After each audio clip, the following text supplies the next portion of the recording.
Hi hello. నిన్నటి రోజు భస్మ బుధవారం అండి. మేము భస్మ బుధవారం రోజు ఇలా చర్చికి అయితే వెళ్తాము. అంటే ఫాస్టింగ్ స్టార్ట్ అవుతుంది కాబట్టి చర్చిలో ఇలా ప్రార్థనలు అయితే చేస్తారండి. అవన్నీ ఈరోజు మీకు చూపిస్తాను, చూసేద్దాం రండి. మన పాపాలు కూడా రాసుకోవాలి. రాసుకోగలిగితే ఆ చెట్టుకు చిగురు వస్తుంది. నీ పాపాలు నువ్వు రాసుకొని కాల్చివేసి పూజ చేస్తే తిరిగి చిగురుస్తావు, తిరిగి చిగురిస్తావు. దీన్ని వసంతకాలంగా చిగురింపజేసే చెట్టుతో వసంతకాలాన్ని ఆ ఋతువుతో పోల్చారు. సీజన్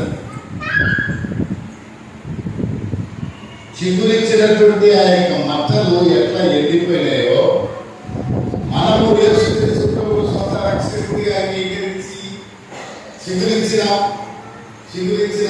ఎండిపోతున్నాం. తిరిగి చిగురింపజేసుకోవాలంటే పశ్చాత్తాపం రావాలి. రిపెంటెన్స్, పశ్చాత్తాపం. చిగుర్చుట, ఎండిపోయినటువంటి విధానము. మూడవదిగా పశ్చాత్తాపం, రిపెంటెన్స్.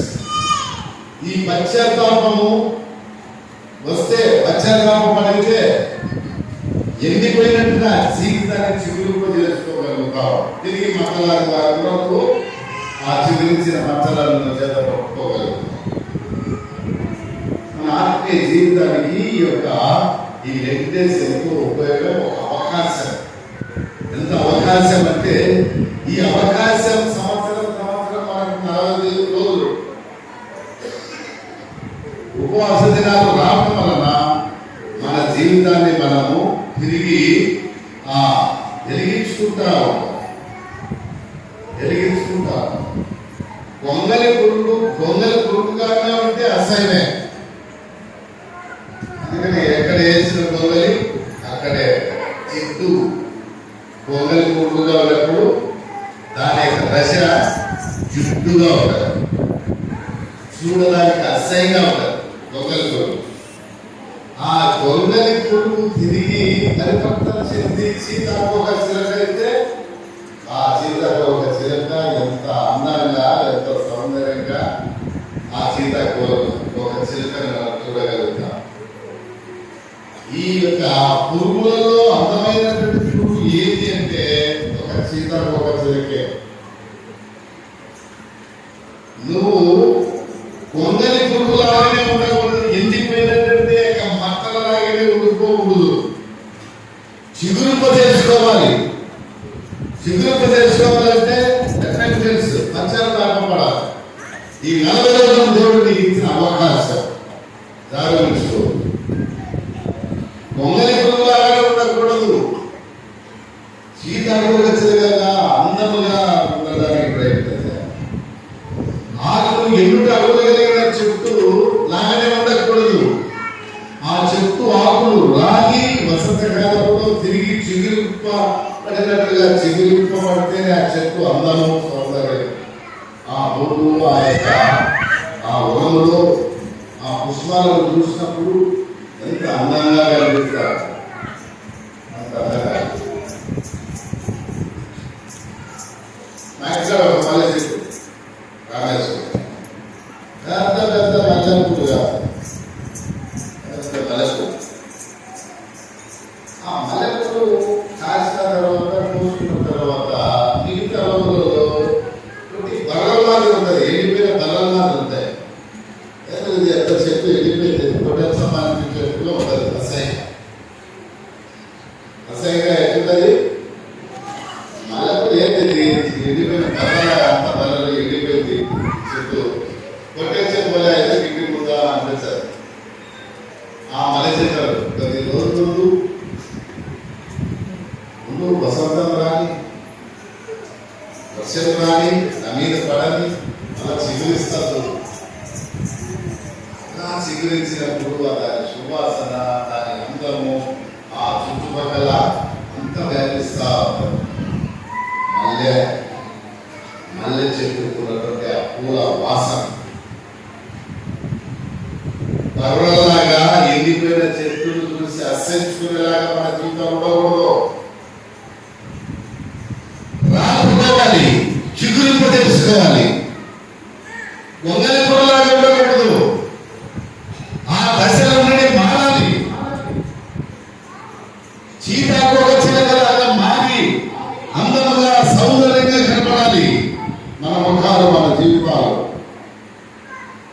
అది కావాలంటే యేసుప్రభు అన్నాడు. యేసుప్రభు ఎవరైనా నన్ను ఎప్పటికీ కోరినాడా తనలో తాను తను తాను ఆకర్షించుకో. నా బైబిల్ అంటే లేదు. నేను బైబిల్ చదువుకున్నాను, మీ జ్ఞానాన్ని చదువుతున్నాను. చదువుబాబు నాకు ఎంత జ్ఞానం ఉందని. తను తాను ఉపేక్షించుకునవలేను. సంస్కృతంలో 2 పదాలు ఉంటాయి, ఉపేక్ష, అపేక్ష. చెప్పండి. అపేక్ష. ఉపేక్ష అంటే ఏంటో చెప్పండి. చాలా మాటలు చెప్పిన వద్దని కూడా. ఉపేక్ష చెప్పండి. ఆ పదవి అంతా చెప్పాలి. మీకు ఏదన్నా తెలిసింది, మీ కొత్త పదం అంతే చెప్పాలి. ఉపేక్ష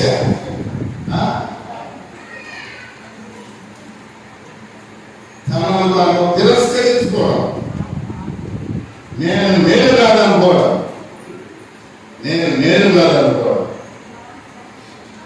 నాకు ఇది వద్దు అనేది తీసివేసుకోవడం ఉపేక్ష. చాలా మంది ఉపేక్ష ఇష్టపడరు.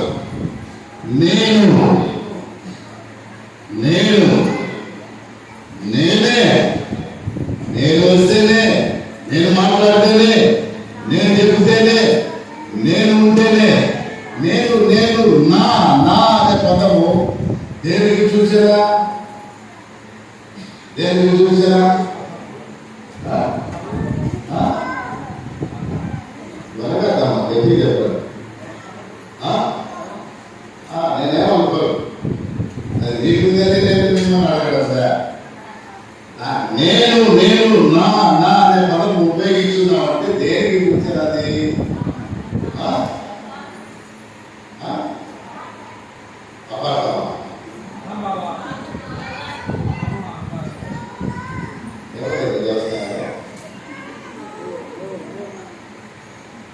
అహంకారానికి చూసారు. చెప్పండి. అహంకారానికి చూసారు.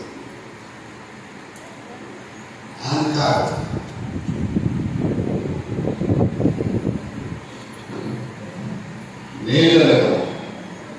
నేను నా అనేది తీసేసుకోవాలి, ఉపేక్షించుకోవాలి. నీలో కొన్ని అబద్ధాలు ఉన్నాయి, దాన్ని తీసివేసుకోవాలా. నీలో కొన్ని దేవునికి ఇష్టం లేని కార్యాలు నీ హృదయం ఏలుతుంది, నీ హృదయంలో ఉన్నాయి. వాటిని ఏం చేసుకోవాలా? ఉపేక్షించుకోవాలా, తీసివేసుకోవాలి. అన్నిటిని తీసివేసుకొని నేను కాదు, నేను నాలో ఉన్నది నా దేవుడైన యెహోవా, నా దేవుడైన యేసయ్య. యేసయ్య నీ జీవితంలో వస్తే నేను అనే పదం నీకు రాదు. ఇంకా యేసయ్య నీ జీవితంలో వస్తే నేనే పదం రాదు. కాబట్టి యేసయ్య నీ జీవితంలోకి వచ్చిన తర్వాత నువ్వు చిగురిస్తావు. ఎండిన చెట్టులు కాదు, ఎండిన ఆకులు కాదు, వంగని పురుగు కాదు, ఎండిపోయిన మల్లె చెట్టు కాదు.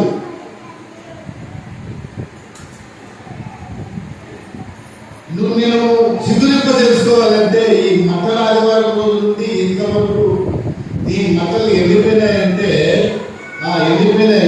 నీ ఆత్మీయ జీవితం కూడా అంత ఎండిపోయినాయి. ఆ ఎండిపోయినటువంటి ఆత్మీయ జీవితము సాదృశ్యంగా నీ మట్టలు ఉన్నాయి. నీ మట్టలు తీసుకొచ్చి సగపెద్దకి ఇచ్చి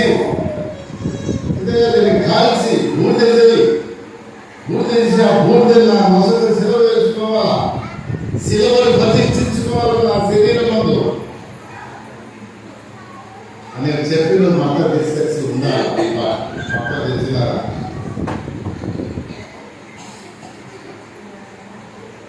ఎవరైనా మట్టలు తెచ్చినారా? చేతులు ఎక్కడ కూర్చొని ఎవరు తెచ్చినారు? మట్టలు కొంచెం కూడా లేదు. అదే ఇంకా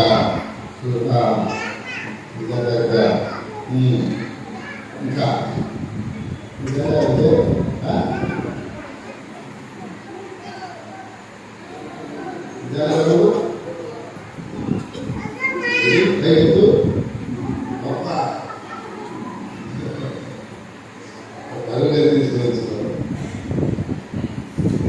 మట్టలను తీసుకొచ్చి కాల్చి బూడిద చేసి మొసలు సిద్ధ వేసుకోవాలా.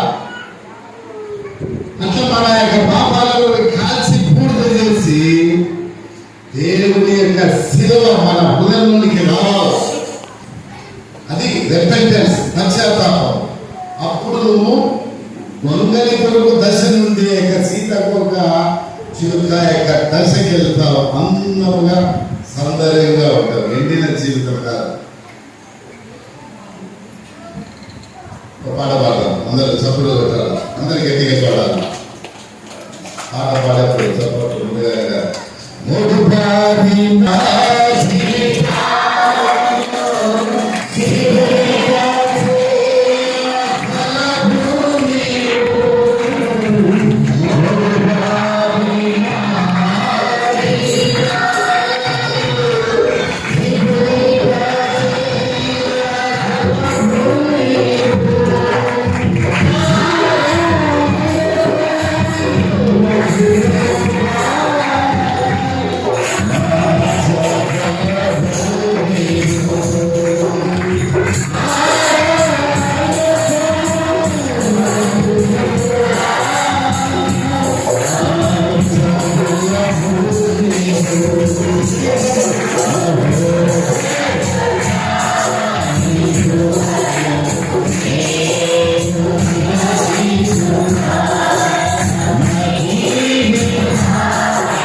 ఎండిపోయిన ఆకులు రాల్పుకొని చిగురుపజేసుకొని ఈ భూప్రపంచంలో చిగురించినటువంటి ఆకులతో ఉన్నటువంటి చెట్టు ఎంత అందంగా కనిపిస్తుంది. అంత అందంగా నువ్వు కనబడాలంటే రాపాలి నీ యొక్క పాపాలు, కాల్చాలి నీ యొక్క పాపాలు,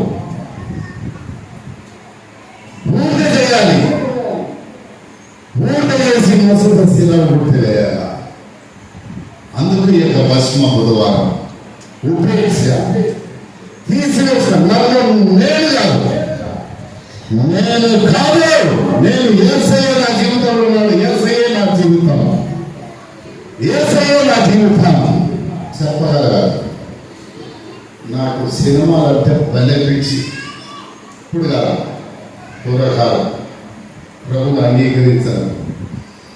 సినిమాలు అంటే భలే పిచ్చి. నా హీరో కోసము నేను కడప హాస్టల్లో దొరుకుతున్నప్పుడు గలాట చేసి కలబడి కింద మీద పడి మా హీరో చెప్తావా మా అట్లా కలబడే రోజులు అంత పిచ్చి సినిమాలు కదా. ఆ పిచ్చి కన్నా ఎక్కువ పిచ్చి యేసై అంటే పిచ్చి. చెప్పడం ఆ పిచ్చి కావాలి, ఆ పిచ్చి కావాలి యేసయ్యకు. యేసయ్య అంటే పిచ్చి కావాలి నీకు. యేసయ్య నాకు పిచ్చి, ఆయన అంటే నాకు పిచ్చి. అంత పిచ్చి అయితే నీకు సినిమాల పిచ్చి ఉండదు, డబ్బు పిచ్చి ఉండదు, ఇతర ఏ విధానమైనటువంటి పాపాల పిచ్చి ఉండదు. ఆ పిచ్చి కావాలి. యేసయ్య నా పిచ్చి. చాలా మంది కొందరికి మ్యూజిక్ పిచ్చి, పాటలు పిచ్చి, చాలా మందికి డబ్బు సంపాదించాలని పిచ్చి, చాలా మందికి వివిధ రకాలైనటువంటి తిరుగుతూ ఉండాలని పిచ్చి. ఆ పిచ్చినంతని అనగతొక్కి యేసయ్య మీద ఆ మనసు పెట్టగలిగితే ఆ పిచ్చి యేసయ్య మీదనే ఉండాలి. అందుకనే ఇక్కడ అపోస్తలుడైన పౌలు పెరిగి క్రీస్తు యేసు కలిగిన మనసు మీరును కలిగి ఉండండి. ఆ మనసు కలిగి ఉండాలి.